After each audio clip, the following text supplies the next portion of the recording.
My name is Eric. I'm 22 years old and recently moved into a shared apartment in the city for college. Rent in this city is insane, so I found this small place through a classified ad online. The rent was cheap, almost too cheap. But hey, I'm broke, so I went for it. Asterisk, the place was old, creaky, and a little dark, but it had 2 rooms. The guy who posted the ad was already living there. His name was Liam. At least, that's what he said. Asterisk, when I first met Liam, something about him felt off. He was pale, skinny, with dark circles under his eyes. He didn't blink much. His voice was calm. Too calm, but he smiled politely, showed me around, and said, "I keep to myself, mostly. I don't sleep much, so you won't even notice I'm here." That should have been a red flag. I moved in. The next day, asterisk, the first few nights were normal. I went to class during the day, came home, made noodles, and watched some YouTube. Liam mostly stayed in his room with the door shut. Asterisk, but by the 5th night, I noticed something strange. Asterisk, it was 2:30 a.m. I was still up, scrolling through my phone, trying to sleep. Suddenly, I heard soft scratching sounds coming from the walls. At first, I thought it was rats, but then I heard humming. A deep, low hum, like a lullaby, but wrong. I got up, slowly opened my door, and peeked into the hallway. Asterisk, Liam's door was wide open. Asterisk, he was sitting on the floor of the hallway, legs crossed, staring at the wall. Not moving, just humming and scratching the wall with his long fingernails. Asterisk, I whispered, "Hey, ... Liam." He stopped humming. He didn't look at me, didn't say anything. I backed into my room and locked the door. The next morning, he acted like nothing happened, smiling, making coffee, asking me about my classes. Asterisk, I wanted to bring up what I saw, but I couldn't find the words. Maybe he sleepwalks. I told myself not to overthink it. Asterisk, but that night, it happened again. Asterisk, this time I woke up to the sound of my door handle turning. Asterisk, click, ... click, click, ... click. Asterisk, I sat up, heart pounding. I hadn't locked it.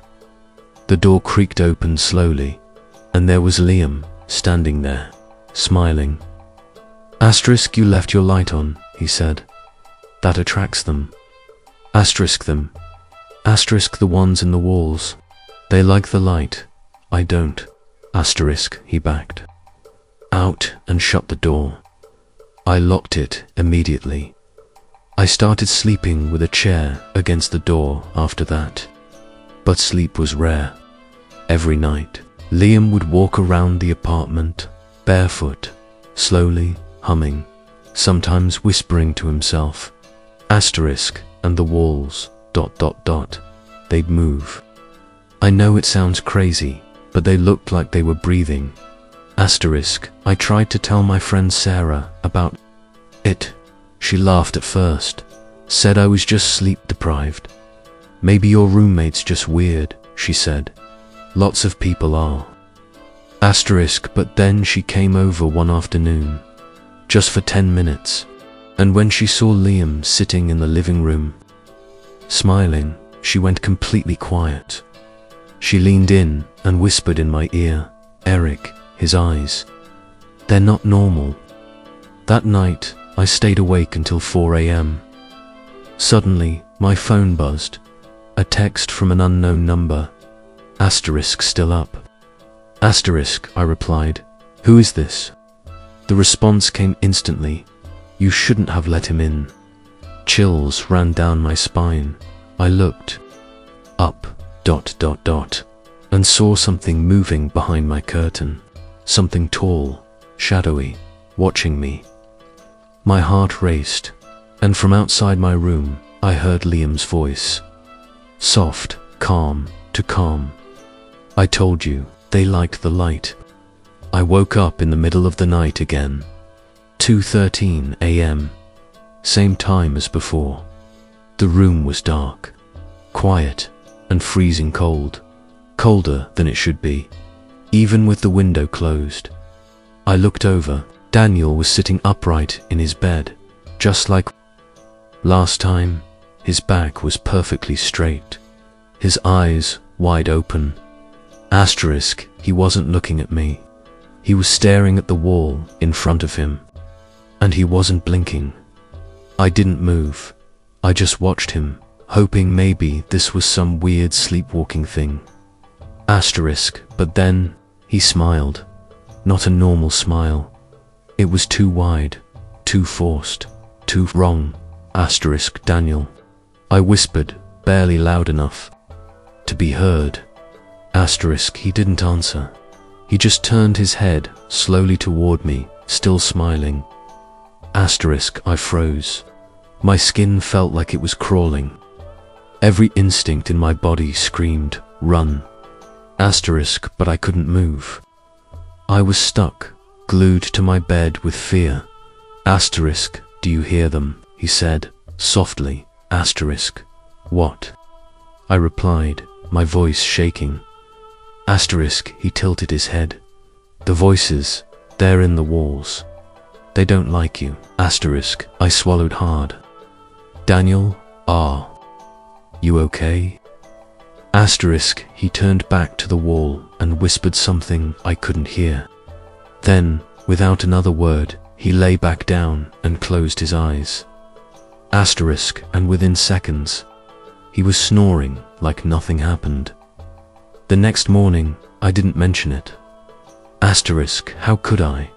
What would I even say?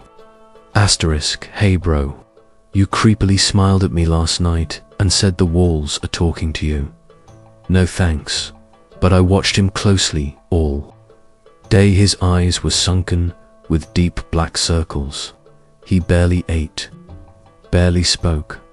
Asterisk, at one point, while I was brushing my teeth, I caught him staring at himself in the mirror, not fixing his hair, not shaving, just staring. Asterisk, he didn't notice me at first, but when he did, he slowly smiled again. Asterisk, that same wide, unnatural smile. Asterisk, I'm not tired, he said, his voice weirdly calm. I don't need sleep anymore. That night, I couldn't sleep. I kept my eyes half open, pretending to be asleep, while watching Daniel. He didn't lay down once. He just stood in the corner of the room, facing the wall, like he was listening to something. Asterisk, around 3 a.m. He began tapping on the wall with his finger in a slow, strange rhythm. Asterisk, tap, tap, tap, tap. It went on for 20 minutes. And then he whispered again, I'll do it tonight. I'll set him free. I almost screamed. Instead, I grabbed my phone and started typing out a message to my friend Max, a guy from my psych class. Asterisk, Malasteris, ECAT. My roommate's acting F asterisk asterisk asterisk Ed doesn't sleep. Talks to the wall. Help. He didn't reply, but I wasn't surprised. It was 3 a.m., so I did the only thing I could think of. I googled, roommate not sleeping, talks to wall, smiles strangely, hallucinations. Asterisk, most results pointed to schizophrenia or severe psychosis. But then I found something else, a thread on an old paranormal forum, dated 2009, asterisk title. My roommate changed after moving into dorm room 7B. I clicked it. The post described almost everything I'd seen. The insomnia, the smiling, the whispering to the walls. Asterisk, then it said, they always change around day 9. After that, the entity controls them completely. He calls himself the One who waits, he feeds on loneliness. If you hear knocking from inside the wall, run. My blood ran cold. What day was it? I checked the calendar on my phone. Day 9. I jumped out of bed and quietly grabbed my backpack. I was planning to crash on someone's couch, anyone's, until I could talk to housing services, But when I turned toward the door, Daniel was already standing there, between me and the exit. His eyes were wide, too wide. His face looked pale, almost grey. You were going to leave, he whispered. He doesn't like that. I took a step back. Daniel, listen to me. You're not okay. You need help. He chose me, Daniel said. He spoke to me first. Not you, and then. He started laughing, but it didn't sound like his laugh. It was deeper, like someone else was inside him. The walls behind him began to creak, groaning like old bones twisting. And then knock, knock, knock. 3 sharp knocks. From inside the wall, I screamed. Daniel stopped laughing. His face twisted in pain. He's here. And suddenly, his body went limp. He collapsed, like a puppet with its strings cut. I ran down the hallway, past other dorm rooms. I didn't stop until I was out of the building, barefoot and shaking. I called Max again. This time he picked up. I told him everything, or at least as much as I could through the panic. To my surprise, he didn't call me crazy. Instead, he said something that made my stomach drop. Dude, you're in dorm room 7B. Yeah. He went silent, then whispered, that room's been sealed for years. My cousin was an RA here. He told me someone died in that room. The college just renumbered it.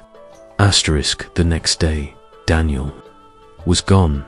Not like moved out gone. Gone, as in nobody knew who he was. The college had no records of him. The RA said I'd been assigned a single room. I even checked the housing email. It said I'd never had a roommate. There was only my name, no Daniel, no second bed. His stuff vanished. Even the mattress was missing. But I know what I saw. I know who I spoke to. And the worst part, that night, I got a knock at my door. 3 knocks, tap, tap, tap. I didn't open the door. Not after those 3 knocks.